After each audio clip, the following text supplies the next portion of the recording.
Salam Bapak Ibu Saudara, kembali lagi di Studio Kristen Channel. Terima kasih Bapak Ibu sudah mendukung perkembangan channel ini dengan cara subscribe, komen, dan share. Semoga Tuhan memberkati dan melindungi kita semua. Baiklah Bapak Ibu Saudara, kita akan melihat satu debat yang sangat menarik antara apologet Kristen Indonesia dan juga para polemikus Islam. Mari kita simak dan mendengarkan video ini. Tuhan Yesus memberkati. Yang bisa kita percaya. Nah, Injil itu Bang, tadi kan Abang bilang, bagaimana cara membuktikannya bahwa kita benar-benar percaya bahwa memang betul yang dikatakan Injil. Begini, Injil itu merupakan catatan sejarah yang terjadi. Nah, kenapa kita bisa percaya bahwa itu benar? Karena begini Bang, pertama, berita yang disampaikan di dalam Injil itu bertanggung jawab terhadap tempat dan waktu kejadian. Dia menceritakan di mana lokasi peristiwanya dan kapan peristiwa itu terjadi. Dia menyebutkan tokoh-tokoh sejarah yang bersamaan dengan itu. Dia sebutkan pada waktu itu gubernur yang berkuasa pada waktu itu Pontius Pilatus, ya kan? Kemudian dia diberitakan lagi ada raja pada waktu itu, imam besar pada waktu itu Kayafas dan lain sebagainya. Kemudian lokasi peristiwanya, nama-nama tempatnya disebutkan. Seperti itu. Kemudian peninggalan-peninggalan sejarahnya, termasuk juga gereja-gereja tua dan lain sebagainya. Gereja-gereja purba yang merekam. Kemudian manuskrip-manuskripnya, inskripsi. Artinya segudang bukti-bukti itu semua itu tidak bisa membuat seseorang itu menjadi skeptis sehingga itu hanya dongeng-dongeng. Itu nggak bisa Bang. Seperti itu Bang. Coba Bang, Abang tunjukin saya itu 2 ayat yang bisa meyakinkan saya jika memang benar-benar ada. Bukan cuma 2 ayat Bang, seluruh apa yang tertulis dalam Injil itu. Sepertinya apa Bang? Iya, seluruh yang tertulis di dalam Injil itu bukan cuma 2 ayat. Atau saya kasih Anda 1 ayat ya, 1 ayat nih. Ini ya, saya bukakan dulu ya Bang ya Injil saya ya, supaya Anda percaya nih. Bentar. Coba deh ya.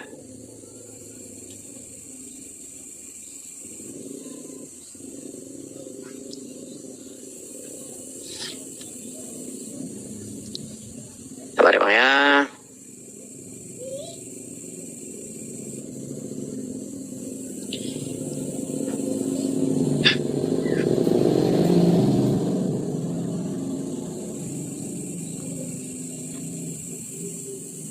Nih Bang, 1 Yohanes 1 ayat yang ke-1.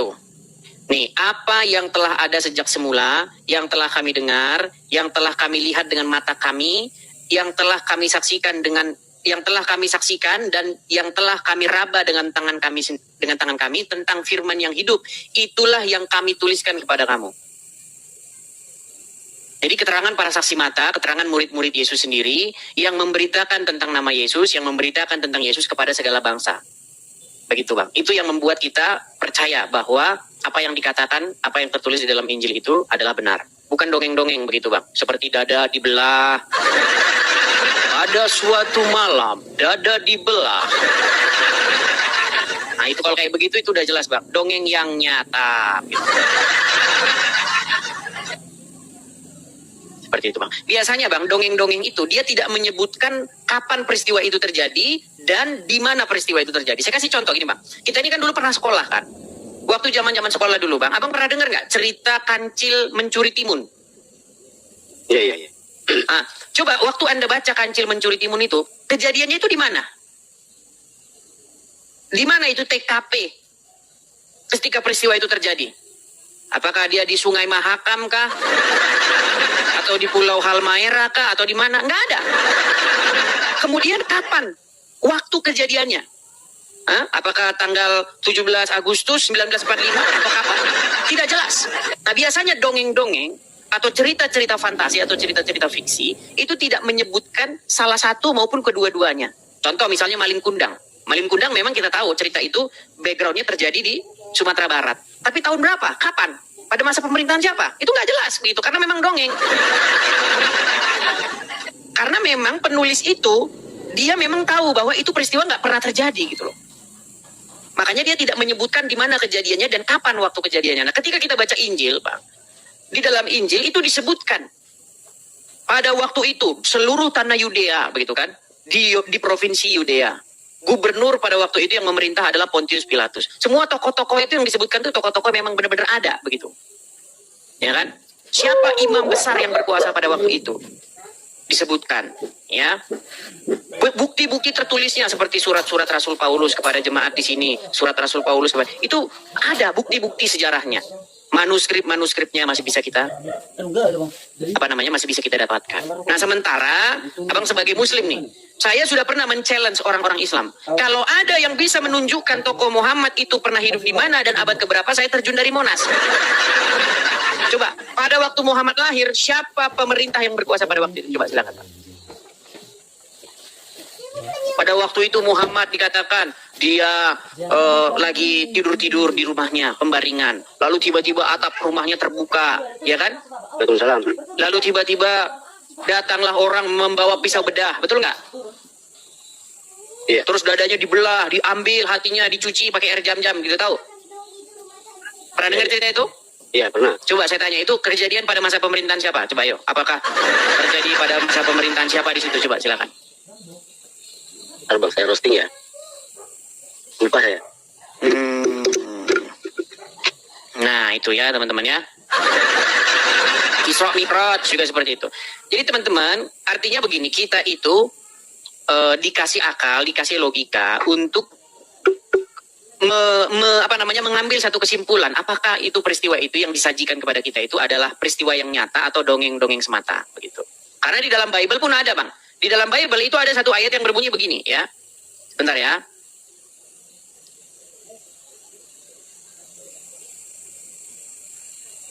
Di dalam Bible itu ada satu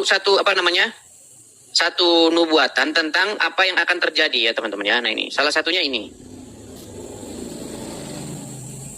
Nih, di dalam 1 Timotius 4 ayat yang ke 7 ya Bang ya, saya bacakan. 1 Timotius, kita mulai dari ayat yang ketiga ini ya.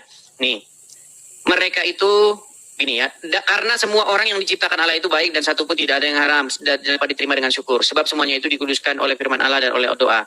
Dengan selalu mengingatkan satu hal dan seterusnya. Nah ini ya, tetapi jauhilah tahayul dan dongeng nenek-nenek tua.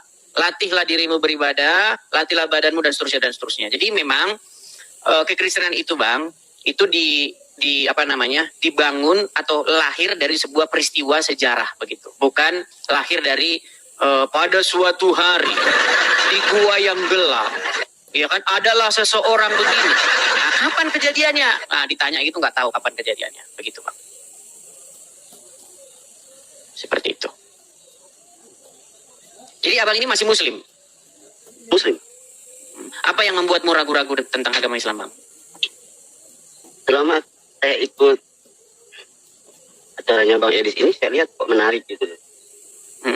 Apakah Anda percaya bahwa, Abang percaya nggak bahwa sosok Muhammad yang Anda selama ini percaya itu sudah dilebih-lebihkan, sudah diceritakan secara berlebih-lebih sehingga jadi terkesan dongeng atau legenda begitu? Aneh, kalau mau bilang dongeng, iya, kalau bilang legenda juga iya. Bilang dongeng juga iya, legenda juga. Salah satu begini Bang, salah satu cerita tentang Muhammad yang sangat cetar membahana itu, dadanya itu dibelah, kemudian diambil dadanya itu, isi dadanya itu diambil dan dicuci dengan air jam-jam katanya. Abang tahu itu? Nah, ketika dicuci dengan air jam-jam, dicuci kemudian dimasukkan kembali, kemudian dimasukkan ke dalam dadanya itu iman, kebajikan begitu. Pernah dengar cerita itu sebelumnya? Pernah dengar? Belum pernah dengar. Nah, itu salah satu sepenggal kisah tentang Muhammad, Bang.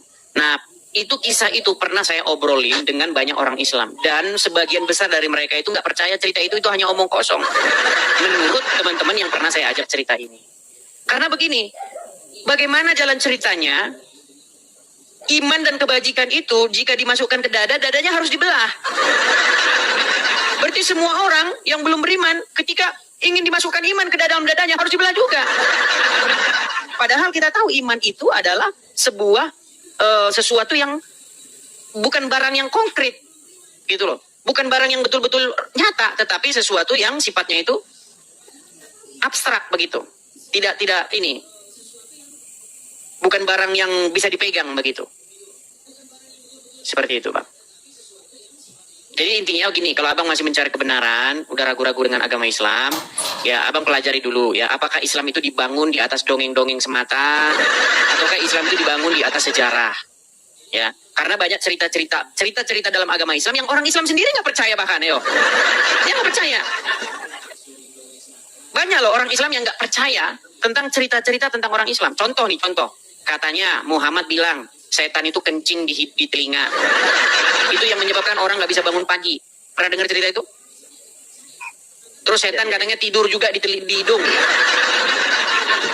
Itu banyak orang-orang Islam yang nggak percaya itu. Dan itu sudah banyak di konten-konten di YouTube. Seperti Ade Armando bilang, banyak cerita-cerita aneh tentang agama Islam. Contoh, setan katanya makan pakai tangan kiri. Setan itu makan dan minum, tapi pakai tangan kiri dia gini. Abang percaya?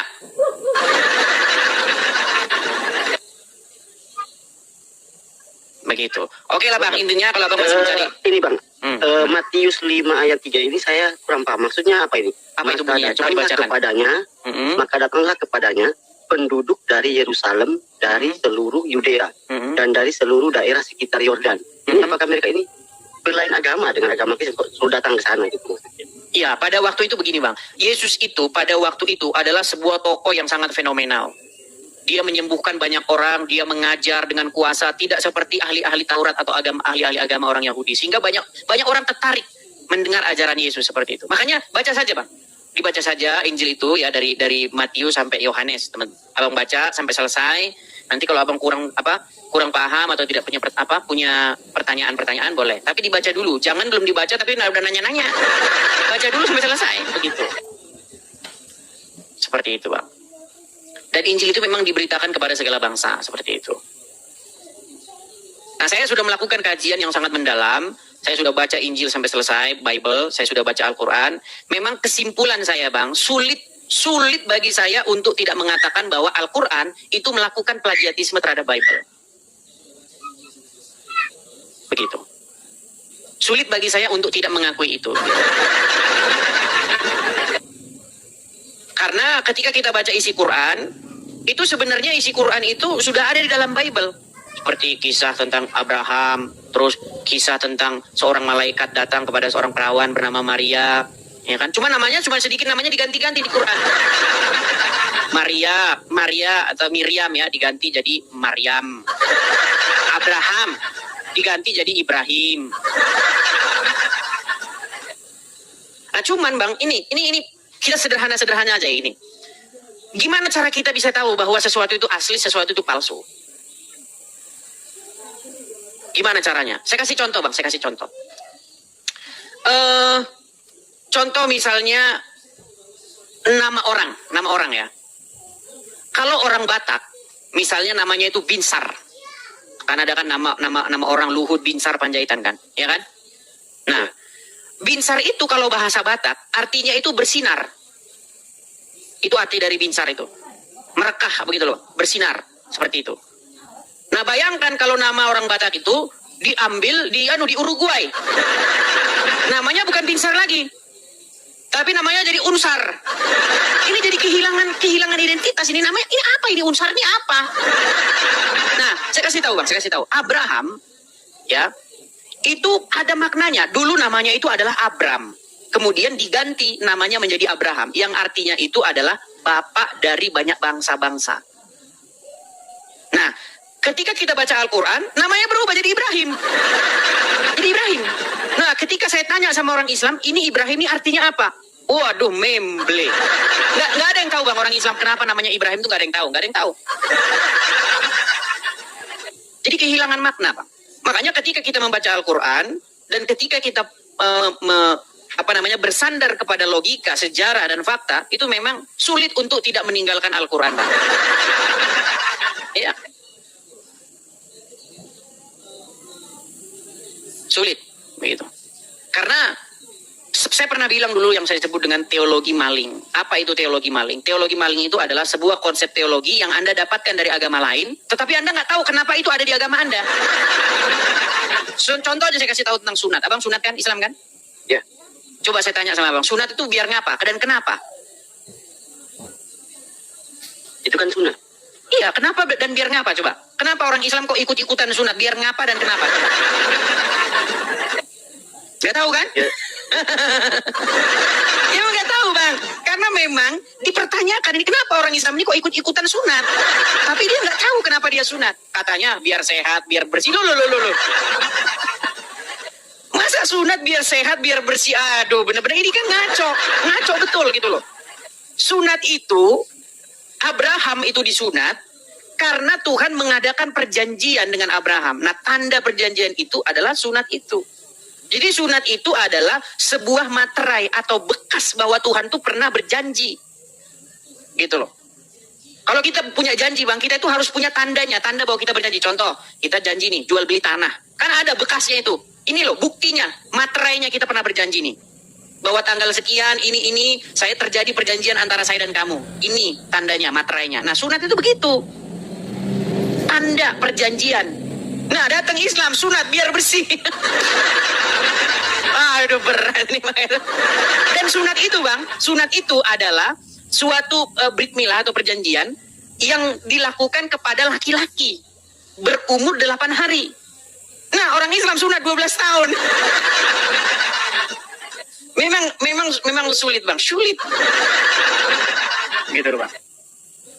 Jadi ketika saya membaca Al-Quran, itu memang sebenarnya nggak ada hubungannya Islam ini dengan Yahudi maupun Nasrani. Tapi kalau menghubung-hubungkan diri, nah ya. Begitu, mengait-ngaitkan diri. Seperti itu. Contoh misalnya tentang agama Muhammad. Apa agama Muhammad sebelum dia masuk Islam dan Kristen? Islam. Iya, sebelum Islam dia agama apa? Islam. Sebelum Islam kok Islam ada? Kasih contoh gini loh bang. Kan Muhammad tuh dia berbicara tentang Tuhan, ya kan? Lah agamanya dianya apa? Waktu dia ngomong Tuhan tuh yang dimaksud apa? Makanya waktu dia ngomong Tuhan, itu dia merujuk kepada Tuhannya sukunya dia, suku Quraisy. Sama seperti gini loh bang. Ada Kristen, ya kan? Kemudian ada Islam, kemudian ada Hindu, bertiga ngobrol. Ketika orang Kristen ngomong Tuhan, pasti yang dimaksud bukan Tuhannya orang Hindu, bukan Tuhannya orang Islam. Nah ketika orang Islam ngomong, mari kita berdoa kepada Tuhan, pasti yang dimaksud orang Islam bukan Tuhannya orang Kristen. Nah sama bang, ketika Muhammad bilang Tuhan, sedangkan dia bukan Yahudi, bukan Nasrani, dia merujuk ke Tuhan yang mana ini? Karena Tuhan setiap agama itu beda-beda, gitu loh bang. Nubani ngomong tangkap katanya, tangkap penistaan katanya, naik kemari, gitu loh. Kamu punya ilmu apa? Apakah kamu pernah mendalami agama Islam? Apa kamu pernah mendalami Bible? Coba ada nggak backgroundmu tentang itu? Bilang tangkap. Coba apa arti nama Ibrahim? Coba. Ada nggak tahu orang Islam? Pasti nanti tafsir bebas. Israel, nama Israel aja di dalam Al-Quran. Itu orang Islam nggak ada yang tahu bang, selain ngeraba-raba. Apa itu Israel? Satu bilang yang diperjalankan, satu bilang yang ini, satu bilang yang pusing. Gitu loh bang. Intinya saya pesan kepada Anda, pelajarilah bang. Jangan ikut-ikutan. Orang boleh bilang begini, bilang begitu, tapi yang jelas kita itu mencari Tuhan itu harus benar-benar dari kesadaran kita sendiri. Di dalam Bible ada dikatakan, barang siapa yang mencari aku, maka aku akan menunjukkan kepadanya. Bible Ya berapa kan? itu, Pak? Apa? Bible berapa itu? Ayatnya. Baik, saya kasih tahu ya nih, saya tahu nih, saya kasih dengan. Coba deh bang ya. Ya. Hukum mana? Sebentar ya bang ya. Nih. Contohnya Yeremia 29 ayat 13. Apabila kamu mencari aku, kamu akan menemukan aku. Apabila kamu menanyakan aku dengan segenap hati. Jadi gitu bang. Yeremia berapa, Bang? Yeremia 29 ayat yang ke-13. Abang pernah nggak begitu pada satu malam ya kan sendirian mau tidur tapi nggak bisa tidur, terus abang mikir nih besok ini gimana ya, kalau orang mati itu gimana, apa yang terjadi, coba misteri kehidupan ini, pernah nggak Anda berpikir gitu tentang misteri kehidupan ini, dari mana asal usul dunia ini, kenapa kok kita ada di bumi ini, tujuan kita itu mau ngapain gitu, pernah nggak? Iya, benar. Iya, memang kita perlu waktu-waktu yang seperti itu bang. Waktu sendiri sebenarnya tujuan kita ada di muka bumi ini ngapain gitu. Kita ini dari mana, umat manusia ini asalnya dari mana begitu. Nah itu memang menjadi kajian umat manusia selama ini bang. para saintis juga, mereka mencari dari mana asal usul manusia ini. Bumi ini datangnya dari mana ini? Dan kita ini kalau mati yang terjadi apa dan lain sebagainya. Makanya bang, panjang sejarah muka bumi ini. Makanya banyak orang beragama itu hanya ikut-ikutan sebagian, dan itu besar sekali jumlahnya, sebagian besar, dan sebagian kecilnya itu sungguh-sungguh mencari, seperti itu bang. Seperti itu. Jadi saya sarankan kepada Anda ya untuk ini aja simple dan sederhana gini aja bang. Jangan ikutin orang mati di kuburan gitu aja. Karena orang mati di kuburan itu tidak akan bisa menuntun Anda, memimpinmu kepada hidup. Tetapi datanglah kepada Yesus karena Yesus berkata, "Akulah jalan dan kebenaran dan hidup." Begitu bang. Seandainya, ini seandainya ya, seandainya. Dan Paulus juga mengatakan dalam suratnya kepada jemaat di Korintus, seandainya Yesus tidak bangkit, maka kita ini menjadi orang Kristen itu menjadi orang yang paling malang di dunia ini. Seandainya Kristus tidak bangkit. Tapi karena kami percaya bahwa Yesus bangkit, maka kami punya harapan bang, tentang misteri yang selama ini dipikirkan oleh umat manusia. Tuh, kemana kita setelah kita mati? Seperti itu bang. Karena nggak ada jawaban bang dari agama Islam, nggak ada jawaban. Karena Muhammad sendiri bang sampai sekarang masih di kuburan. Jadi memang nggak ada jawaban, gitu. Jadi kebangkitan di dalam agama-agama lain itu nggak ada kebangkitan. Kebangkitan itu hanya cerita omong kosong kalau di dalam agama lain. Tapi di dalam kekristenan, kebangkitan itu adalah sebuah fakta dan kenyataan. Dan itulah yang kami yakini dan kami percaya. Jadi kekristenan itu memberitakan tentang kebangkitan, tetapi Anda sebagai Muslim, Anda memberitakan tentang kematian Muhammad. Gitu. Untuk cara saya mau ke sana itu caranya gimana bang? Hidup sesuai dengan apa yang diajarkan oleh Yesus dalam Injil. Jadi pesan inti kekristenan itu sederhana bang. Bagaimana kita hidup sesuai dengan apa yang diajarkan oleh Yesus. Kasihilah sesamamu manusia seperti dirimu sendiri, ya kan? Bagaimana kita harus hidup yang sesuai dengan teladan Kristus. Seperti itu. Nah, dengan cara demikian, dan kita menanti-nantikan akan kedatangannya lagi yang kedua, sesimpel itu. Begitu. Anda tidak menyampaikan diri Anda dengan gini, terus begini, begitu. Itu buat apa gitu loh. Pernah nggak Anda mikir gitu, saya ini ngapain sih sebenarnya kok saya harus gini-gini, terus gini-gini. Coba Anda pernah berpikir sedalam itu nggak? Teman-teman saya bang, udah banyak bang yang udah capek dia sholat ya. Udah capek dia. Saya ngobrol dari hati ke hati loh.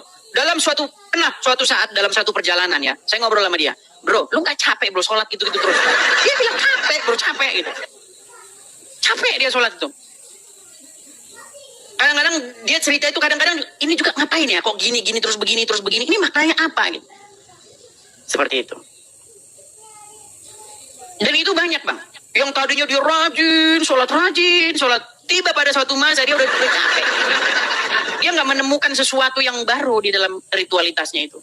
Makanya bangun pagi-pagi cuci tangan, embus hirup air kan, hirup air 3 kali begitu kan, karena ada setan katanya tadi malam di situ tidur.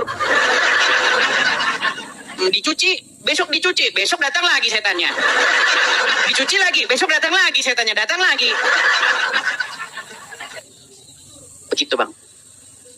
Coba nih, saya kasih satu gambar nih, satu gambar yang bagus sama bang ya. Contohnya ini bang, ini sudah pernah saya bahas dulu. Nah ini bagaimana cara kalian duduk nih. Ini bang, saya pernah tanya ini sama orang Islam ini. Kenapa duduknya harus begini? Yang satu duduknya harus begini, ada apa? Apakah kalau selip sedikit maka Tuhan jadi murka atau bagaimana gitu? Kenapa seolah-olah Tuhan Anda kok ngeliatin kaki gitu? Makanya pernah saya bilang bang, Tuhan di dalam Bible itu nggak ngeliatin kaki orang. Ketika Anda datang kepada Tuhan, Anda membawa hati Anda yang tulus kepadanya. Datang kepada Tuhan dengan hati. Jadi Tuhan di dalam Bible melihat hati, dan Tuhan di dalam agama Anda ngeliatin kaki. Banyak orang Muslim bilang, oh saya kalau menghadap Tuhan ya saya harus cuci tangan, saya harus membasuh wajah saya begini. Loh, di dalam agama Kristen itu nggak bicara mengenai ritualisme, enggak. Di dalam agama Kristen itu berbicara mengenai hati dan jiwa. Bagaimana datang kepada Tuhan itu membawa hati. Kalau di dalam agama Anda, coba, apakah peduli dengan hatimu yang bersih? Coba. Jadi pernah suatu saat ada sebuah perdebatan antara Tuhan Yesus di dalam Injil dengan ahli Taurat dan orang-orang Farisi. Karena mereka makan dengan tidak tangan dibasuh. Maksudnya, mereka tidak mengadakan ritual pembasuhan tangan. Jadi orang Yahudi begitu bang. Dia kalau mau makan, dia harus melakukan ritual begitu. Nah, tetapi Yesus dengan murid-murid tidak melakukan itu. Begitu. Karena apa? Karena di dalam kekristenan itu intinya kita itu bukan berbicara mengenai kegiatan-kegiatan ritual-ritual begini. Ada yang bilang begini, ada yang bilang begini. Entah bedanya apa gitu loh Bang, bedanya apa? Terus kenapa gitu loh? Kalau begini kenapa? Kalau begini kenapa? Apa ngaruhnya gitu soal sama Tuhan gitu. Coba secara logis. Bukankah kita datang kepada Tuhan dengan hati kita, dengan air mata kita mengadu kepada Dia? Betul? Masa iya kalau gerakan begini, oh saya tidak terima itu. Harus gini, atau harus begini. Emang gimana itu? Coba Anda pikirkan, yuk. Seperti itu, Bang. Artinya, cobalah Anda pikirkan dalam-dalam, ya kan? Kenapa Anda harus begitu, ritual begitu? Kalau tangannya begini, nanti ada yang bilang begini, ada yang goyang-goyang begini, betul kan, Bang? Jarinya? Betul nggak, Bang? Ya. Iya. Coba. Apa iya kalau nggak begini terus Tuhan lantas marah begitu?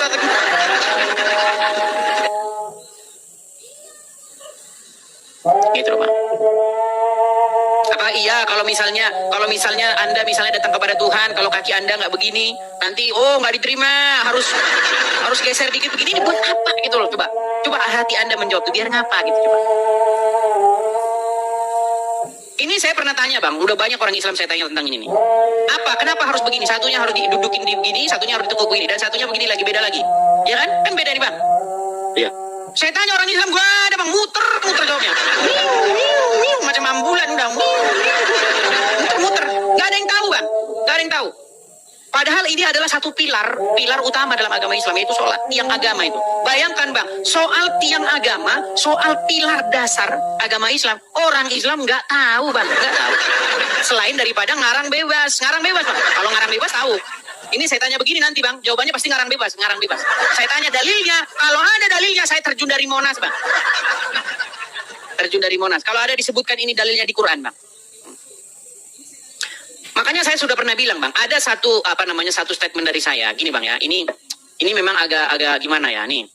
Saya pernah bilang kalau ada ya Bang ya. Kalau ada orang Islam yang datang ke sini mereka percaya ini Bang. Mustahil Bang, mustahil saya bilang. Kalau ada orang Islam datang kemari dia percaya Quran, saya lompat dari Monas Bang. Termasuk Anda tidak percaya Al-Quran sebenarnya. Begitu. Oke Bang? Saya cuma tahu baca tapi nggak tahu artinya, Bang. Iya, kebanyakan orang Islam bisa, karena diajarkan bahasa Arab itu kan. Betul. Tapi artinya itu saya belum tahu sih. Betul sekali. Kebanyakan orang Islam membaca Al-Quran, dia bukan mau tahu isi Al-Quran itu apa. Dia mau dapat amal, Bang. Mau cari amal. Dia mau cari pahala. Jadi ketika nanti baca Quran, dapat pahala. Walaupun nggak tahu isinya apa. Ya kan? Iya. Alif Lam Mim zalikal kitabul la raiba fihi hudal lil muttaqin. Nanti waktu begitu, yang barusan kamu baca apa artinya? Agak tahu. Yang penting saya dapat pahala, dapat amal. Loh. Ya memang pantesan Anda tidak tahu isi Al-Quran karena motivasi Anda membaca Al-Quran bukan mau tahu isinya. Begitu. Itu fakta Bang, nggak bisa kita ingkari. Kalau Abang nggak percaya, coba survei. Tanya orang Islam, Abang Islam kan? Coba waktu baca Al-Fatihah gimana? Coba baca. Al-Fatihah? Bismillahirrahmanirrahim. Alhamdulillahirabbil alamin. Ar-Rahmanirrahim. Maliki yaumiddin. Iyyaka na'budu wa iyyaka nasta'in. Ihdinas siratal mustaqim. Oke, stop. Ihdinas siratal mustaqim itu apa artinya? Nggak tahu kan? Hah? Nggak tahu. Tiap hari Bang, tiap hari Anda dalam sholat mengucapkan apa? Ihdinas siratal mustaqim. Setiap hari kan? Artinya tahu nggak itu apa? Apa? Google dulu kan? Artinya itu adalah Bang, tunjukkanlah kami ke jalan yang lurus. Itu artinya Bang. Tiap hari Bang Anda minta-minta ditunjukkan jalan yang lurus. Tiap hari. Sampai sekarang belum dikasih tahu jalan yang lurus. Boleh dikasih tahu belum Bang jalan yang lurus? Coba. Betapa banyaknya orang Islam sholat, tapi dia tidak tahu apa yang diucapkan. Di dalam Al-Quran ada satu ayat yang berbunyi begini. Janganlah kamu sholat. Nih ya, ada satu ayat Quran yang mengatakan, janganlah kamu sholat sampai kamu mengetahui apa yang kamu ucapkan. Nih ya. Sebentar, saya bukakan Qurannya. Itu ada di dalam Quran surat An-Nisa ayat yang ke-43. Saya bacakan ya Bang ya. Saya bacakan. Wahai orang yang beriman, janganlah kamu mendekati sholat ketika kamu dalam keadaan mabuk sampai kamu sadar apa yang kamu ucapkan. Al-Quran. Coba bukakan An-Nisa nomor 43. Ya, jangan kamu sholat dalam keadaan mabuk. Ya, wahai orang yang beriman, janganlah kamu mendekati sholat ketika kamu dalam keadaan mabuk sampai kamu sadar apa yang kamu ucapkan. Nah, sementara orang Islam banyak bang sholat tidak sadar apa yang diucapkan. Ditanya apa arti ihdinas siratal mustaqim, kagak tahu. Bukankah itu sama seperti seorang sholat dalam keadaan mabuk? Coba. Bukankah Anda sedang melakukan ritualisme belaka?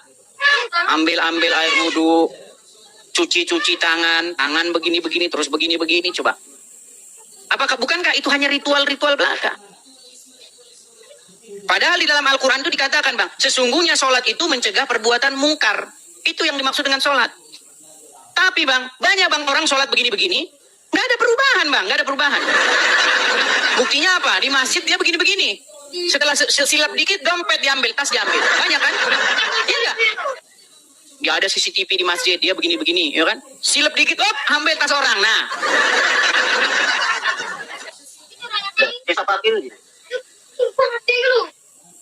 Sudah ketemu bang Qurannya?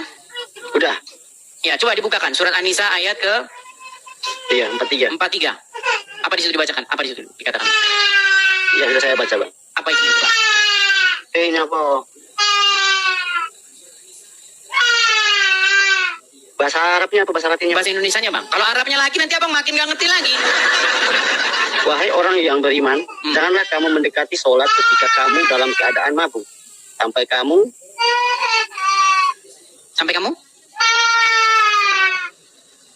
apa? Enggak bisa bilang enggak.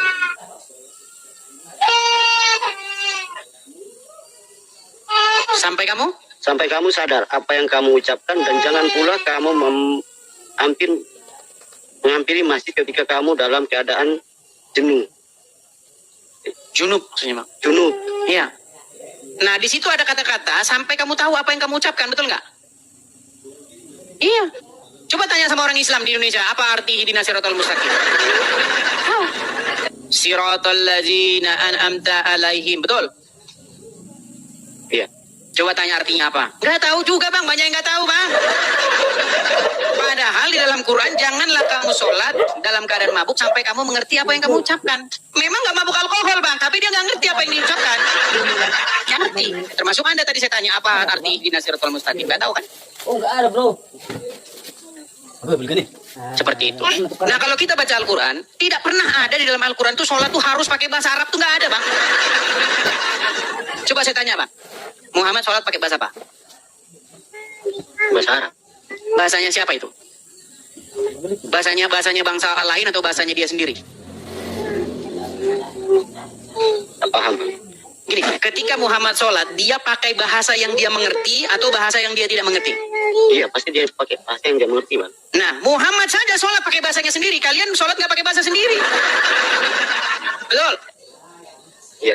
Iya. Muhammad dan para pengikutnya, mereka sholat dengan bahasa-bahasa mereka sendiri. Nah, kalian sholat pakai bahasa orang lain. Muhammad di dalam Al-Quran, janganlah kamu sholat dalam keadaan mabuk sampai kamu mengerti apa yang kamu ucapkan. Nah, kalian sholat, kalian tidak mengerti apa yang kalian ucapkan. Betul? Coba di Quran mana ada? Sholatlah kalian pakai bahasa Arab. Kalau nggak bahasa Arab nggak sah. Di mana? Di mana ada ayat kayak begitu? Nggak ada, Bang. 5, 6, 7. Yang ada di dalam hadis, sholatlah kamu sebagaimana kamu melihat saya sholat. Ada hadisnya seperti itu. Tapi apakah itu soal bahasa?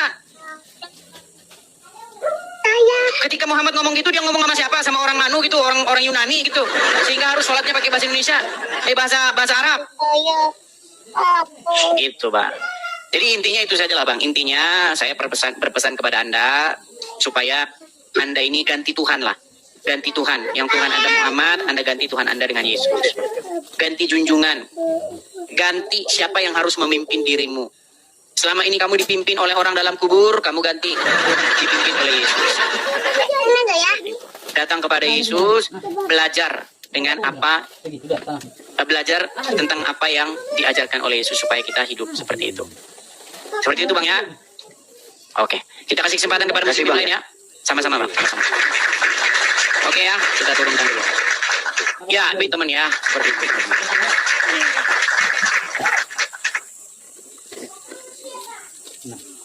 Teman-teman silakan teman-teman ya, jangan lupa teman-teman follow. Ini ada 11.000 orang yang menonton ya teman-teman ya di TikTok dan di YouTube, yang ada berapa orang. Baik, kita kasih kesempatan kembali ya kepada muslim. Silakan yang muslim-muslim yang ingin naik, mari kita diskusi dengan baik. Yuk. Kalau datang jangan emosi marah-marah, ya kita diskusi dengan baik. Ya, selamat malam Lis Dabrian, muslim?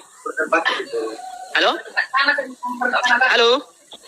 Oke, baik ya, kita turunkan ya. Kita kasih naik ada HHMD. Ya, selamat malam HHMD. Ya, selamat malam Saudara Apet. Selamat malam. Ya, silakan Bang Apet. Lalu melindungi kita semua. Silakan Bang Apet, nyalakan kamera Anda. Muslim Bang Apet? Saya Hindu Bang. Hindu. Oke lah, karena muslim-muslim sudah banyak yang nggak berani naik ke sini. Anda pun Hindu, tapi nanti motivasinya apa? Silakan Bang, silakan. Saya senang aja nyimak ini. Senang. Nyimak Bang Idris. Senang. Biasanya kalau Hindu namanya Made, Nengah, kemudian Ade. Ini kok Anda namanya Apet? Ini Hindu dari mana gitu? Bali. Iya, Bali kok namanya kok Apet? Ya. Oh, Wayan. Itu cuma di medsos saja. Oh, di medsos saja. Nama aslinya Wayan. Ya. Gimana Pak Wayan? Apakah ada yang dipertanyakan atau bagaimana? Kalau saya sih semua agama itu mengajarkan kebaikan, cuma Enggak semua agama mengajarkan kebaikan, Bang. Kalau seandainya semua agama mengajarkan kebaikan, Bang. Seandainya. Enggak ada, Bang. Itu yang teriak-teriak di pengadilan ketika divonis mati langsung teriak Allahu Akbar. Abang tahu kasus bom Bali, tahu kan? Itu para terdakwanya ketika divonis mati dia teriak Allahu Akbar. mungkin Dia nggak menyadari bahwa yang dilakukan dia itu kejahatan. Jadi jangan abang bilang semua agama ngajarin yang baik, enggak. Begitu. Seandainya orang membaca Injil, maka dia tidak akan mungkin dia ngerakit bom terus ngebom bunuh diri. Tapi saya nggak tahu buku apa yang dibaca dia sehingga dia jadi seperti itu. Itu masih menjadi misteri. Buku apa sebenarnya yang menjadi buku manual orang menjadi teroris? Saya nggak tahu. Itu masih menjadi misteri pertanyaan. Itu harusnya BNPT yang memecahkan itu. Di doktrin ajaran yang nyeleneh itu, Bang. Ya kita nggak tahu, Bang. Artinya ya masalahnya terus-menerus kejadian, Bang. Kejadian terus-menerus yang ngebom itu kejadian terus. Pasti dia bacanya buku ini pasti. Tapi kebanyakan sih yang gitu kan yang sering nyebut Allah takbir gitu ya. Iya. Kebanyakan sih. Ini Bang ya, saya kasih kejadian-kejadiannya ya. Abang tahu seorang wanita yang memakai cadar datang ke Mabes Polri, dia ingin menembak Kapolri kalau tidak salah, tahu? Pistol itu ya? Ya, yang bawa pistol itu. Ah, itu perempuan cadaran, Bang. Nggak tahu juga sih. No, jangan nggak tahu, Bang. Kita harus, Bang, kalau mau negara ini aman, kalau mau negara ini sentosa sejahtera, kita harus cari akar permasalahannya. Kita nggak boleh, nggak tahu, nggak boleh. Ini tugas BNPT. Kita banting tulang siang, malam, pagi, siang, sore, bayar pajak kepada negara ini supaya kita ini hidup tentram dan damai. Betul? Iya kan? Seharusnya gitu kan. Iya, makanya. Kan gitu. Seharusnya begitu. Tapi, ini Bang ya, sebentar. Nih, saya kasih sebentar ya. Bentar. Bentar ya Bang ya. Ya, oke. Saya kasih literaturnya ini. Nih ya.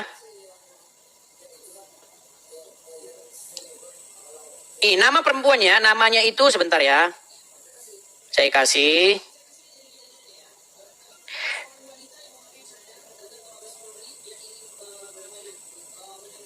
Nih banyak nih. Ini sosok Siti Elina, wanita bercadar. Nih. Siti, namanya Siti. Sebentar, saya balikan dulu kamera saya Bang ya, nih. Nih, kita kasih, ini bukan cuma 1-2, enggak 1-2 Bang, nah tuh, kelihatan Bang? Ya banyak sih. Nih, misalnya nih kita balikan nih ya. Nih, polisi menangkap seorang perempuan bercadar yang membawa senjata api saat akan masuk ke istana presiden. Tuh, ini satu. Ya, banyak lagi. Terus yang wanita yang bercadar hitam yang meninggal tewas ditembak itu, yang meninggalkan surat wasiat, ya kan? Yang sangat agamis surat wasiatnya, ya kan? Tapi gini juga bang, kan orang Islam kan paling banyak di Indonesia. Tapi kejadiannya juga pasti paling banyak di Indonesia juga kan gitu kan. Karena kita minoritas, orangnya kan dikit, kejadiannya juga dikit kan gitu kan. Iya, cuman maksud saya begini bang, karena kejadian ini sudah terus menerus, ya kan? Bom di katedral Surabaya, yang dia, suaminya, anaknya, ya kan? Tahu bang kejadian itu? Kalau itu nggak tahu saya bang. Ada bang, itu agamis juga. Ya kalau kita ngomong Islam gitu dah. Kita nggak usah kita nggak usah tutup-tutup lah. Terus yang di Astana Anyar, Polsek Astana Anyar, menyerang Polsek Astana Anyar, tahu bang? Di Jawa Barat. Oh itu Ya, masa kita mau bilang dia bukan Islam bang? Dia datang membawa sepeda motor, di sepeda motornya itu ada tulisan At-Taubah 29. Kalau yang di Kuningan itu pernah dengar. Iya. Jadi kejadian terus menerus. Ini kejadian terus bang, terus lagi, terus besok masih kejadian lagi. Gitu bang. Kenapa coba? Kenapa kalau orang Kristen Natalan, kenapa kalau orang Kristen tahun baruan harus ada tim gegana? Kenapa? Ada apa? Kenapa? Iya, saya heran kenapa coba? Karena akan ada orang-orang, karena diwaspadai ada orang-orang kayak begitu yang baca buku nggak tahu apa itu. Ini aja bang. Kita berdoa sesuai agama kita supaya kita damai lah di Indonesia ini. Betul bang, tapi juga kita harus punya action bang. Actionnya itu apa? Menyadarkan kamu ini ada di jalan yang nggak bener. Apa yang dikatakan Yesus? Yesus pernah berkata, pada nanti ya akan ada orang-orang yang berusaha untuk menganiaya kamu, bahkan melenyapkan nyawamu.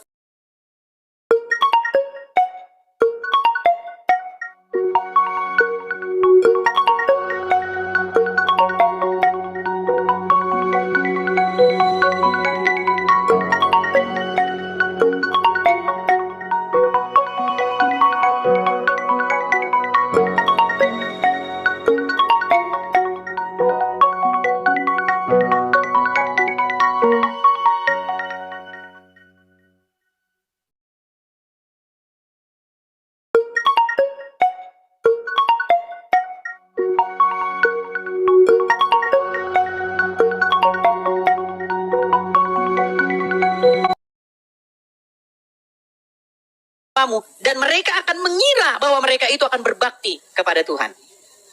Itu. Ada orang-orang yang akan seperti itu. Nanti itu sudah dibuatkan oleh Yesus. Tentang datangnya orang-orang yang nanti akan membunuh kamu, membinasakan kamu, dan mereka mengira bahwa perbuatan itu adalah untuk berbakti kepada Tuhan. Dan itu terjadi bang, makanya bang, ketika saya buat ajaran seperti ini, saya itu ingin menyadarkan ajaran yang benar, ajaran dari Tuhan Yesus. Supaya apa? Supaya orang itu hidup. Bagaimana orang itu hidup? Bagaimana kamu harus mengasihi sesama manusia? Bagaimana kamu harus membalas yang jahat itu dengan yang baik?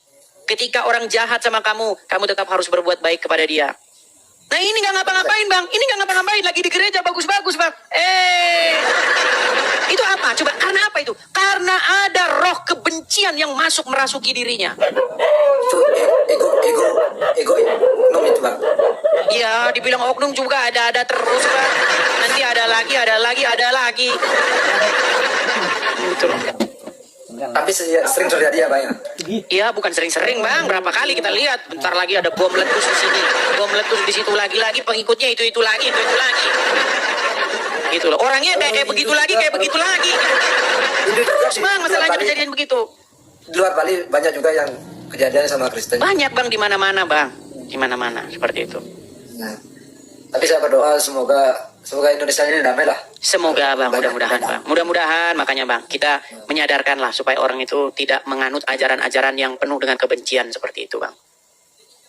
Bang, terus bang, ya? mengingatkan orang, bang, saya pesan terus mengingatkan orang ke jalan yang benar bang.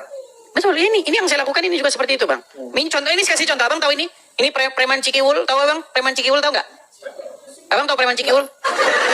Ini loh, yang lagi viral. Saya do Cikiwul. Ari-ari ditanam di Cikiwul, lahir di Cikiwul. Ya, nenek moyang kakek babe, nenek moyang ya buyut kakek di Cikiwul, asli Cikiwul. Ari-ari ditanam di Cikiwul. Wah, kalau udah ketemu orang kayak begini udah ini lempar ke laut. Nah, maksudnya begini bang, maksudnya begini. Contoh ya bang ya, ini ya kan. Waktu misalnya bang, kalau tidak di bulan puasa, ya orang ini yang preman Cikiwul namanya Suhada ini namanya ini, ya kan? Namanya sangat Islam ini Suhada. Ketika tidak di bulan puasa, dia nggak minta jatah preman untuk takjil, nggak minta dia. Tapi waktu di bulan puasa, justru malah dia minta jatah preman. Harus orang ngasih uang untuk mengadakan takjil. Makanya saya bilang bang, kalau dalam hadis dikatakan bulan puasa setan dirantai, tetapi kenapa faktanya di bulan puasa malah kejahatan meningkat? Ini gimana? Gitu loh, betul? Nah macet ya udahan. Oke lah ya, kita turunkan dulu, kita kasih kesempatan kepada yang lain ya. Nampaknya dia sudah macet teman-teman. Ini kenapa si Ar-Rasyid ini datang-datang nih? Tadi dia kita suruh Ar-Rasyid.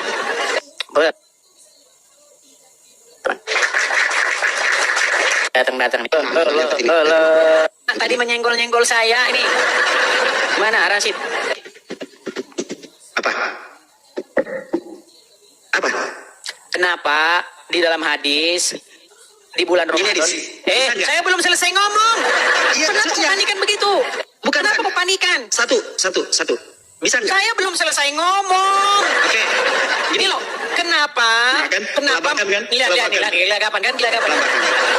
Menurut hadis, setan-setan diikat betul. Kelabakan. Nah, kayak begini mau ngajak diskusi. Loh, sekarang gini. Rasyid sebentar dulu. Menurut hadis, di bulan Ramadan, Gue mau ngomong. setan-setan Iya, dirantai Ini gue dan baca nih. diikat. Bulan Ramadan setan dirantai. Fakta bulan Ramadan kejahatan meningkat. Nah, betul enggak? Betul. Berarti siapa yang bohong? Hadis atau apa? Berarti apa? Berarti yang bohong hadis atau fakta? Yang mana? Kayak gini mau diajak diskusi. Waduh, udah tidur di bawah lah. Apa yang mau diajak diskusi dari kamu kayak begitu? Kamu saja udah pura-pura bingung, udah pura-pura linglung. Aduh, kenapa kita begini teman-teman? Aduh, berat. Oke ya, kita kasih naik ada Imam Adi Nugroho. Imam Adi Nugroho. Ya, selamat malam Imam Adi Nugroho. Halo. Ya, selamat malam. Ya, Bang Imam, apakah Anda seorang Muslim, Bang? Ya, Bang. Muslim, Bang? Ya, Bang. Ya, silakan, Bang. Silakan. Yuk. Ya, Bang. Mau nanya, Bang. Apa itu, Bang? Itu Kamu bahas tema ini? Yesus kan ya, Bang? Enggak, Bang. Masalah Tuhan Yesus itu, Bang. Maka teman-teman Ya, gini, teman-teman boleh, ya. Bang. Boleh gini. Teman-teman, jangan bosan-bosan ya. Karena memang itu pertanyaan orang Islam. Dari dulu sampai sekarang pertanyaan orang Islam memang cuma itu, nggak ada yang lain. Jadi teman-teman jangan bilang sama saya, Bang, temanya diganti, Bang. Karena nggak ada tema lain. Orang Islam nggak punya tema lain selain daripada itu. Silakan. Mana ini kok suruh diskusi tapi ini tak boleh banyak, tak boleh udah, Bang. Boleh, Bang, boleh. Cuman saya cuma ngomong sama para penonton bahwasanya orang Islam tidak punya tema lain selain daripada Yesus Tuhan. Nggak ada yang lain dari itu. Silakan. Yuk. Iya, Bang. Oke. Ini, Bang, Tuhan Yesus itu kan dibunuh, Bang, dan disalib kayak gitu, Bang. Kalau tidak dibunuh kenapa salib itu dibuat disembah itu, dibuat disalib, dibuat di tempat ibadahnya itu, Bang. Itu gimana itu, Bang? Kalau benar-benar tidak dibunuh gitu, Bang. Kalau benar-benar dibunuh Tuhannya itu gimana itu, Bang? Kayak itu, Bang. Cuma ingin tahu saja. Teman-teman paham nggak dengan pertanyaan dia? Kalau benar-benar tidak dibunuh itu gimana, teman-teman? Dan itu di mana, di rumah? Bang, abang lulus sekolah nggak? Sebentar, abang lulus sekolah nggak? Kalau nggak Lulus sekolah atau nggak? Oke lah. Ini kita ngobrol lama kayak begini kita. Itu abang kalau dibunuh itu kalau nggak dibunuh gimana? Kalau nggak dibunuh itu gimana? Kalau di anu tempat ibadah itu bingkai dulu pertanyaanmu yang baik dan yang benar gitu. Atau bila perlu Anda belajar lagi berbahasa Indonesia. Udah tahun 2025 saya masih ingat dengan zaman dahulu masih ada orang yang bahasa Indonesia nggak lurus. Ini udah tahun 2025 teman-teman, masih ada orang bahasa Indonesia nggak lurus. Aduh, gimana sih? Bunda Ubed Akenyol. Bunda Ubed. Ya, selamat malam. Selamat malam, Bang. Laki-laki, profil wanita, tapi laki-laki. Muslim, Bang? Muslim. Ya, silakan Bang, nyalakan kamera. Yuk. Silakan. Halo? Ya, Bang. Ya, silakan Bang. Ya, Silakan, itu apa mau Abang bahas? Ya, tadi saya dengar maksudnya ada pertanyaan bahwasanya mengapa di bulan puasa masih banyak Oh, terjadi. baik. Kita kembalikan ya. Kita kembalikan backgroundnya sebentar. Nah, ini. Menurut hadis, di bulan Ramadan itu setan-setan dirantai, dibelenggu gitu. Tetapi faktanya, kenyataannya malah di bulan Ramadan kejahatan itu meningkat. Contohnya adalah jagoan Cikiwul, ya kan? Nah, ini. Ya kan? Namanya syuhada. Asli Cikiwul, ari-ari ditanam di Cikiwul. Nah. Ya Silakan. itu kalau menurut apa penjelasan dari guru ngaji itu kan pernah artinya berdua sampai guru ngaji itu ngomong bahwasanya mengapa di bulan Ramadan masih ada kejahatan padahal Setan-setan ikan. ya diikat, padahal semuanya diikat. Itu menurut guru saya, karena saya juga ilmunya dangkal. Cuman saya menyampaikan kata guru saya bahwasanya yang disebut bulan Ramadan menahan nafsu, menahan lapar dan menahan segalanya, termasuk juga itu hal yang tersebut sebenarnya yang jadi setan itu adalah artinya di dalam pikiran kita sendiri, Bang. Berarti setan-setan nggak jadi diikat kalau begitu, Bang? Bang, setan-setan menurut Muhammad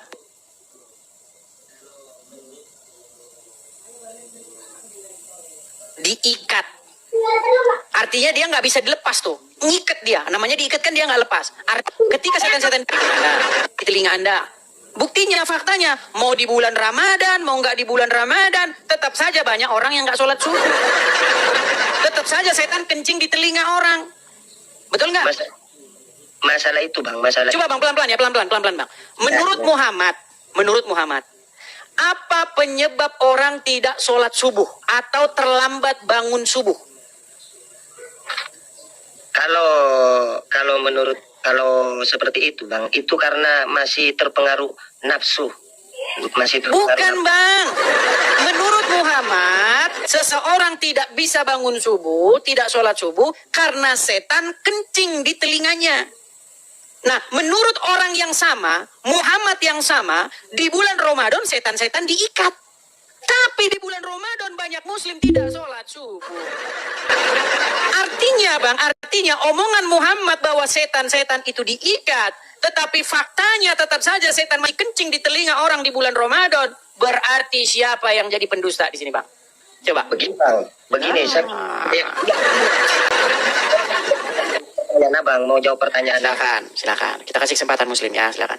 Dalam Islam kita ada yang taat beragama dan ikut jalan Al-Quran dan ikut apapun yang dikerjakan oleh Nabi kita, Nabi Muhammad.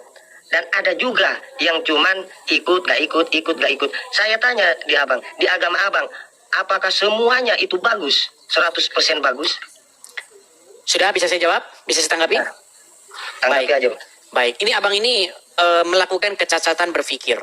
Saya tidak pernah mengatakan bahwa semua orang yang di KTP-nya, di kolom KTP-nya tertulis Kristen, maka dia akan menjalankan agama Kristen. Enggak, saya nggak bilang begitu.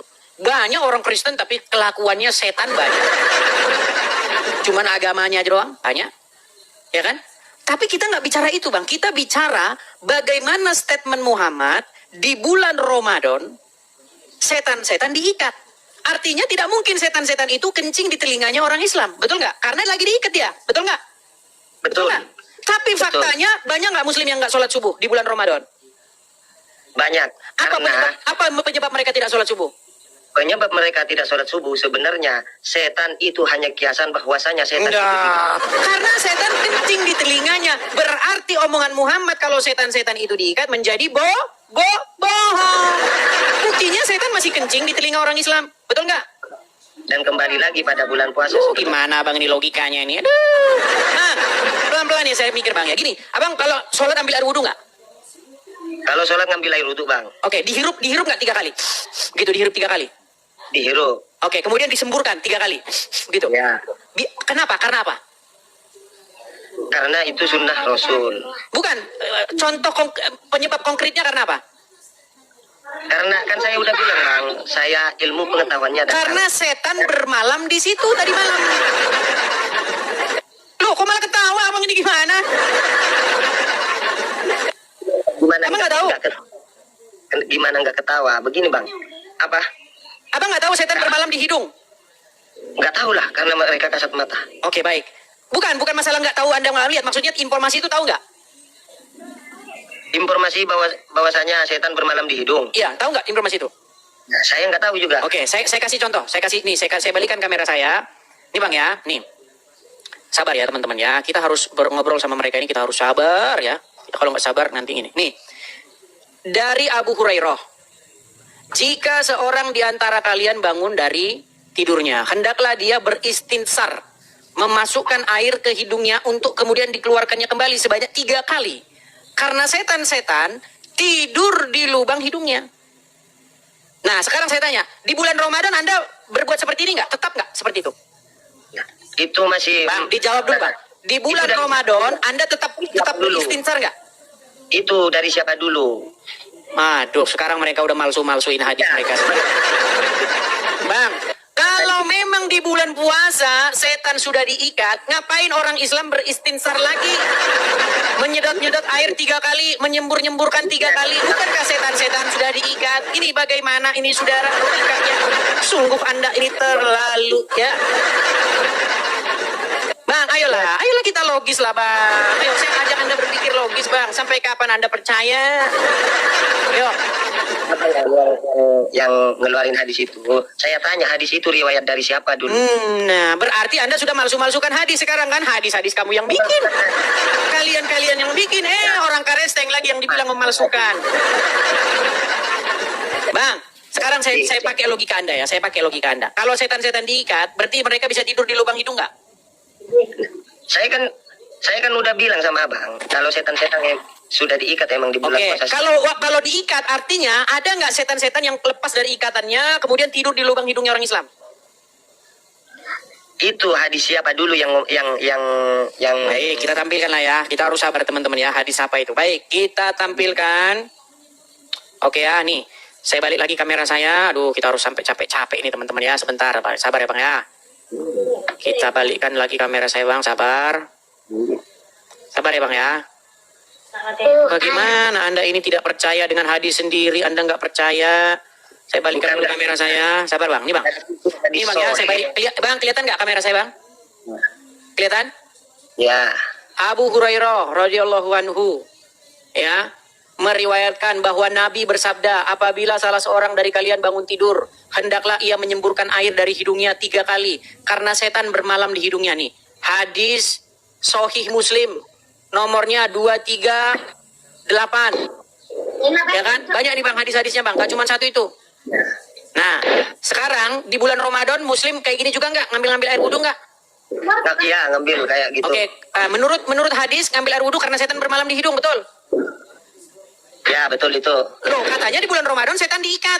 Ternyata masih juga bisa masuk lubang hidung Islam. Yang mana yang benar? Ayo, yang mana? Berarti salah satunya harus bohong. Betul nggak? Tidak mungkin dua-duanya benar. Hah? Iya, abang kan nanya yang benar. Yang mana yang benar? Penjelasan. Setan diikat di bulan Ramadan atau setan tetap bisa tidur di lubang hidung orang Islam ketika di bulan Ramadan? Nah, itu kan yang Yang ditanya yang benar, kata guru saya sebenarnya bang, yang dimaksud setan diikat kita belajar mengikat nafsu, birahi kita semuanya nafsu, amarah. Sudahlah hadis kalian ingkari sendiri. Sudahlah kalian hadis kalian pelintir-pelintir sendiri. Sungguh Anda tiada lain adalah kaum yang suka memelintir. Dan tiadalah suatu kaum, melainkan kalian adalah yang tukang memelintir. Dan sungguh bagi kalian tiada lain tempatnya adalah di dalam neraka jahanam. Saya menyampaikan sesuatu. Silakan. Abang mau nanya kebenaran. Sebenarnya seharusnya di lab yang seperti ini abang buat janji sama orang yang artinya benar-benar tahu jalan. Sudah saya buat tantangan kepada Ustadz Abdul Somad, kepada Ustadz Adi Hidayat, kepada Ustadz Firanda, dan kepada Ustadz yang lain, Ustadz Felix Yao. Siapa lagi? Kepada mereka yang tukang-tukang bahas agama Kristen, ayo, saya tantang, ayo. Jangan beraninya kalian bahas agama Kristen di masjid. Adi Hidayat bahas Kristen di masjid. Itu benar. Artinya kalau kita yang berpengetahuan dangkal, ujung-ujungnya entar renggang. Artinya sama akan betul bang. Saya pun sudah banyak yang mengkritik. Bang, coba bang, kalau berani itu jangan sama Islam-Islam yang awam. Coba sama Ustadz ini, Ustadz Adi Hidayat. Lu masalahnya sudah saya tantangin, tapi merekanya nggak ada. Merekanya pergi kemana? Coba. Tahu kalau seperti itu. Kalau menurut saya seperti itu. Cuman kalau masalah yang tadi, yang katanya setan itu dibelenggu di bulan puasa, sebenarnya kita, kata Ustadz itu, belajar mengendalikan hawa nafsu dan semuanya di dalam diri kita. Kayak bukan gitu. Begitu bang, itu berbicara mengenai keberadaan setan-setan yang betul-betul diikat. Kemudian pintu surga itu dibuka, pintu neraka ditutup. Bagaimana mungkin setan diikat, tapi di detik yang sama setan kencing di lubang itu? Apa jangan-jangan rantainya panjang sampai gitu ada. Lalu apa manfaatnya setan diikat? Kalau toh masih banyak, malah makin kesiangan tidurnya di bulan Ramadan. Loh, betul. Di bulan Ramadan kalian itu malah bangunnya malah makin siang, buktinya jam kerjanya malah makin siang. Padahal katanya orang yang tidak bangun subuh, mengerjakan sholat subuh akibat setan kencing di telinganya. Masa di bulan Ramadan setan udah diikat masih nyampe kencingnya? Jatuh gitu kencingnya dari neraka ke telinga Anda. Gimana deh? Cobalah bang, saya mengajak Anda berpikir nih bang. Ya, kalau Anda percaya kepada Muhammad, memang Anda nanti percaya kayak begitu. Setan makan pakai tangan kiri, betul? Betul nggak setan makan pakai tangan kiri kata Muhammad? betul. Iya. Tapi kalau Anda mengikut Yesus, ajaran di dalam Injil nggak seperti itu. Nggak ada. Setan makan pakai tangan kiri, kencing di hidung, tidur di hidung. Nggak ada. Ya, ketika, kalau bedanya begini bang. Kalau Yesus berjumpa dengan orang yang kerasukan setan, Yesus mengusir setan itu dari tubuh orang yang kerasukan setan itu. Ya kan? Dengan cara diusirnya setan itu dari tubuh orang yang kerasukan setan itu, sehingga orang yang kerasukan setan itu menjadi sembuh dan waras kembali. Nah, sementara di dalam ajaran agama Islam, tahu nggak percakapan antara Muhammad dan Aisyah? Aisyah pernah nanya sama Muhammad, wahai Rasulullah, apakah manusia itu didampingi oleh korin? Maksudnya jin, setan yang menggoda dirinya. Muhammad bilang iya. Setiap manusia didampingi oleh setan atau korin itu, jin korin itu, untuk menggoda mereka untuk melakukan kejahatan, membisikkan kejahatan. Tapi Aisyah bilang, apakah engkau juga termasuk wahai Rasulullah? Kata Aisyah. Tapi apa kata Muhammad? Ya, termasuk juga aku. Tapi korin yang mendampingiku sudah masuk Islam, kata Muhammad. Iya. Kalau Yesus berhadapan dengan setan, diusirnya setan itu. Sementara kalau Muhammad berhadapan dengan jin korin, malah jin korinnya masuk Islam. Betul? Kalau masalah itu saya tidak bisa membenarkan juga, Bang. Nah, kan? Nggak bisa. Bang, gini Bang ya. Gini. Sebentar Bang. Kalau Abang baca Al-Quran, apa kata orang-orang, kata masyarakat terhadap Muhammad? Apa coba katakan Bang? Jelasin Bang. Menurut Al-Quran, ketika Al-Quran itu didakwahkan kepada manusia itu bilang, sungguh ini adalah sihir yang nyata, betul? Terus? Betul nggak? Saya bilang dulu, betul nggak? Saya nggak tahu itu. Waduh, nggak tahu lagi. Saya bacakan ayatnya Bang ya, saya bacakan Bang ya. Sebentar ya Bang ya. Sebentar Bang ya. Saya akan bukakan ayatnya di dalam Al-Quran, bahwasanya orang-orang itu menuduh bahwa Al-Quran itu adalah sebuah dongeng-dongeng, adalah sihir dan lain sebagainya Bang ya. Saya bacakan dulu ya Bang ya. Bentar, sabar ya Bang ya.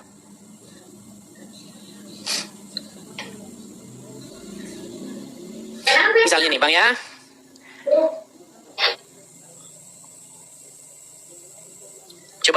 Coba buka surat Al-Anbiya ayat yang ketiga Bang. Buka aja di situ, Bang. Nih Bang ya, saya bacakan ya. Di dalam surat Al-Anbiya ayat yang ketiga, saya bacakan.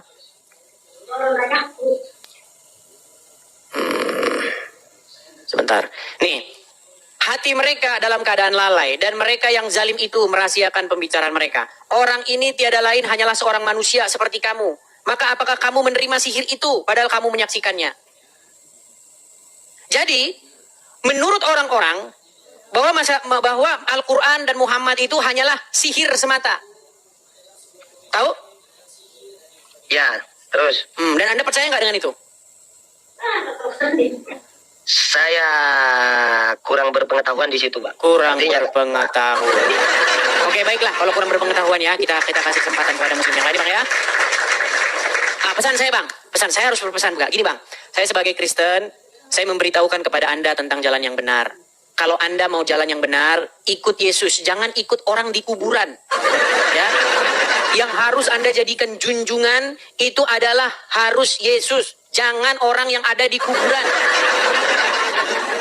Yang harus Anda ikuti, Anda jadikan suri tauladan, panutan, ikutan, bukan orang dalam kubur, tetapi haruslah Yesus. Itu pesan saya kepada Anda, oke? Tetap ikut Muhammad saya, Bang. Waduh, tetap ngeyel dia ikut orang itu. Baik, terima kasih Pak.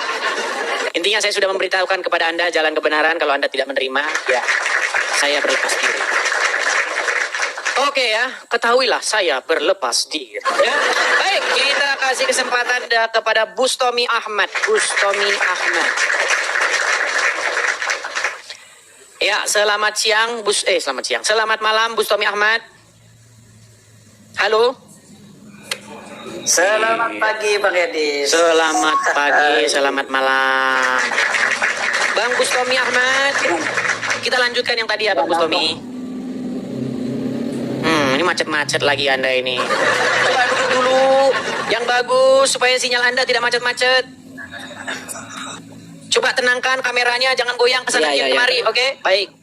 Bang Bustomi, betulkah bahwasanya orang-orang Quraisy, orang-orang yang hidup sejaman dengan Muhammad menuduh bahwasanya Muhammad itu adalah orang yang, mohon maaf nih, orang yang gila, Al-Quran itu tiada lain hanyalah sihir, betul nggak? Kalau dari perkataan orang yang kontra dengan umat Islam, betul. Betul. Nah, sekarang gini, Bang. tuduhan mereka itu benar atau salah sebenarnya? Salah Bang, itu enggak Bang, karena itu kontradiksi dengan ayat yang berbunyi wa ma arsalnaka illa rasula, bahwa Nabi ini adalah seorang rasul yang sempurna.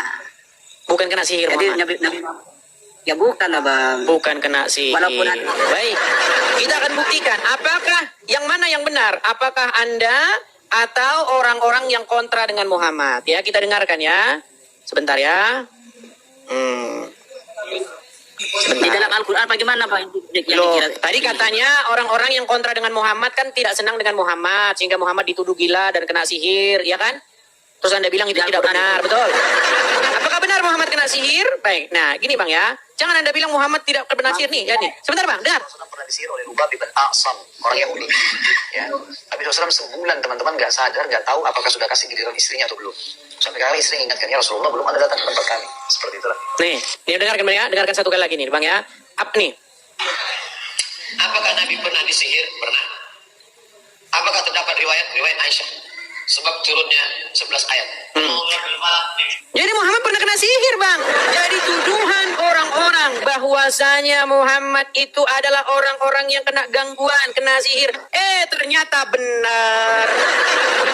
Bagaimana ini Bang? Bagaimana Anda masih nekat mengikuti Muhammad? Aduh. Betul. Aduh, ini pembahasannya di mana sih? Mau membahas tentang perkataan orang Bang, kafir. sehubungan Muhammad kena sihir, maka pasti omongannya ngelantur, betul nggak? Nggak, Nabi Muhammad nggak. Oke, sekarang kita buktikan, Bang. Oke, kita buktikan. Menurut agama Islam, kenapa orang Islam ambil air wudhu, hirup-hirup 3 kali dan menyembur-nyemburkannya 3 kali? Kenapa? Itu mensucikan, Bang. Karena setan bermalam di situ, betul nggak? Iya, kalau hadisnya kan ada menurut sampean tadi. Oke, jangan menurut saya. Menurut hadis, karena setan bermalam di hidung, betul? Coba tunjukkan hadisnya, Bang. Kita bongkar. Baiklah. Kita ikuti ya. Teman-teman sabar ya, teman-teman ya. Sabar, ini ujian. Ya, teman-teman ya. Sabar, teman-teman. Apakah Baik. benar bahwasanya setan bermalam di lubang hidung? Sebentar, Bang ya. Saya balikkan dulu kamera saya. Tolong sabar teman-teman ya. Kita harus harus kita ini mau yang ngulang harus mau. Sabar. Ya. Tolong Abang bacakan. Yang Arab, Bang. Coba yang Arab saya lihat, Bang. Silakan. An-Nabi Hurairah radhiyallahu anhu. An-Nabi sallallahu alaihi wasallam qala ida istaiqidu ahad. Terjemahannya aja lah, Bang. Orang juga nggak tahu Abang bacakan Arabnya. Terjemahannya ya, Bang. Ya, enggak apa-apa ya, terjemahan mana terjemahannya. Apabila seseorang kalian bangun tidur, hendaklah ia menyemburkan air dari hidungnya 3 kali, karena setan bermalam dalam hidungnya. Oke. Kalau menurut matan hadis ini tepat sekali, cuman saya mau lihat matan hadis yang berbahasa Arab, Bang. Lihat nih Arabnya. Perawinya siapa saja? Ini kan perawinya nggak lengkap, Bang. Berarti palsu. Palsu berarti hadisnya. Ini, Bang. Aduh, mereka ini teman-teman malsu-malsuin hadisnya sendiri. Hadis kalian sendiri, kalian palsu-palsuin sendiri. Sekarang saya tanya udah nggak usah bahas itunya, gini aja. Kalian ambil air wudhu, hirup-hirup 3 kali, sembur-sembur 3 kali karena setan bermalam di hidung, betul? Iya. Oke, di bulan puasa tetap begini nggak? Tetap kayak gitu. Tetap. Di bulan puasa menurut Muhammad setan diikat nggak? Iya, diikat. Bagaimana mungkin setan Kalau dalam diikat? hadis itu, Sebentar.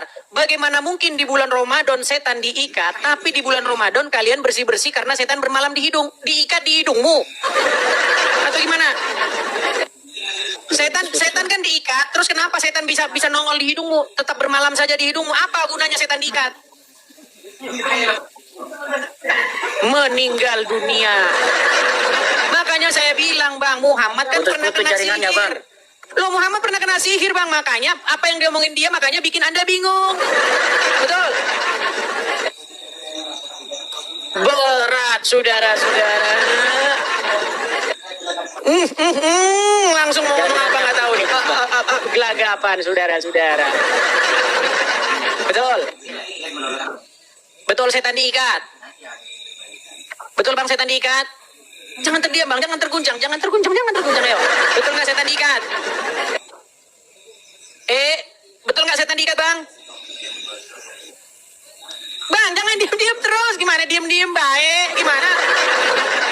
Aduh, sudah dimatikan sinyalnya nih kayaknya ini berat ini. Aduh, saya harus jawab apa ini? Ayo, benar nggak setan diikat, Bang? Waduh, Bu Suami. Apakah Anda masih di situ? Apakah jiwamu masih di situ? Oh, jangan-jangan jiwamu sudah pergi meninggalkanmu. Setan-setan diikat di bulan Ramadan. Ya kan? Tapi di bulan Ramadan kalian tetap ambil air. Karena setan bermalam di situ. Kapan diikatnya? Harusnya di bulan Ramadan kalian tidak ambil air wudhu karena setan sudah diikat. Betul? Khusus di bulan bukan Ramadan saja kalian ambil air karena setan bermalam di situ. Mikir sekarang. Berpikir keras. Bang, jangan terdiam begitu, Bang Bustomi. Gimana, Bang? Ayo, Bang, saya undang lah, yuk. Jangan anulah. Saya undang Abang Bustomi datang kepada Tuhan Yesus, yuk. Datang kepada Yesus, ya. Mengikuti apa yang diajarkan Yesus, yuk. Bang, jaringan Gimana? saya. Bang, ya. Jaringan saya. Oke lah, teman-teman ya. Kita jangan paksakan dia nampaknya terguncang. Kita kasih kesempatan dulu pada muslim yang lainnya, teman-teman ya. Dia nampaknya udah terguncang. Berat nih, teman-teman. Bapak Ibu Saudara, kita sudah dengar bagaimana debat ini dan mari kita simak bersama dan mari kita juga akan memberikan komentar-komentar yang baik dan positif. Maka dari itu Bapak Ibu, mari kita juga merenungkan firman Tuhan di dalam Amsal pasal yang kedua ayat 1 sampai yang ke-22. Begini bunyi firman Tuhan. Faedah daripada menuntun hikmat. Hai anakku, jikalau engkau menerima perkataanku dan menyimpan perintahku di dalam hatimu, sehingga telingamu memperhatikan hikmat, dan engkau mencenderungkan hatimu kepada kepandaian. Ya, jikalau engkau berseru kepada pengertian dan menunjukkan suaramu kepada kepandaian, jikalau engkau mencarinya seperti mencari perak dan mengejarnya seperti mengejar harta terpendam, maka engkau akan memperoleh pengertian tentang takut akan Tuhan dan mendapat pengalaman akan Allah. Karena Tuhanlah yang memberikan hikmat, dari mulutnya datang pengetahuan dan kepandaian, menyediakan pertolongan bagi orang yang jujur, menjadi perisai bagi orang yang tidak bercela lakunya, sambil menjaga jalan keadilan dan memelihara jalan orang-orangnya yang setia. Maka engkau akan mengerti tentang kebenaran, keadilan, dan kejujuran, bahkan setia jalan yang baik. Karena hikmat akan masuk ke dalam hatimu dan pengetahuan akan menyenangkan jiwamu. Kebijaksanaan akan memelihara engkau, kepandaian akan menjaga engkau, supaya engkau terlepas dari jalan yang jahat, dari orang yang mengucapkan tipu muslihat, dari mereka yang meninggalkan jalan yang lurus dan menempuh jalan yang gelap, yang bersuka cita melakukan kejahatan, bersorak-sorak karena tipu muslihat yang jahat, yang berliku-liku jalannya dan sesat perilakunya, supaya engkau terlepas dari perempuan jalang, dari perempuan yang asing, yang licin perkataannya, yang meninggalkan teman hidup masa mudanya dan melupakan perjanjian Allahnya. Sesungguhnya rumahnya hilang, tenggelam ke dalam maut, jalannya menuju ke arwah-arwah. Segala orang yang datang kepadanya tidak balik kembali dan tidak mencapai jalan kehidupan. Sebab itu, tempuhlah jalan orang baik dan peliharalah jalan-jalan orang benar. Karena orang jujurlah akan mendiami tanah, dan orang yang tak bercelalah yang akan tetap tinggal di situ. Tetapi orang fasik akan dipunahkan dari tanah itu, dan pengkhianat akan dibuang dari situ. Demikian jauh kebenaran firman Tuhan, Bapak Ibu, dan biarlah hikmat dari Tuhan menyertai, menuntun kehidupan kita. Marilah kita menjadi berkat untuk orang-orang yang ada di sekeliling kita. Dan mari kita saling mendoakan, saling mendukung satu dengan yang lain. Sampai jumpa di video-video berikutnya, dan Tuhan Yesus memberkati kita sekalian.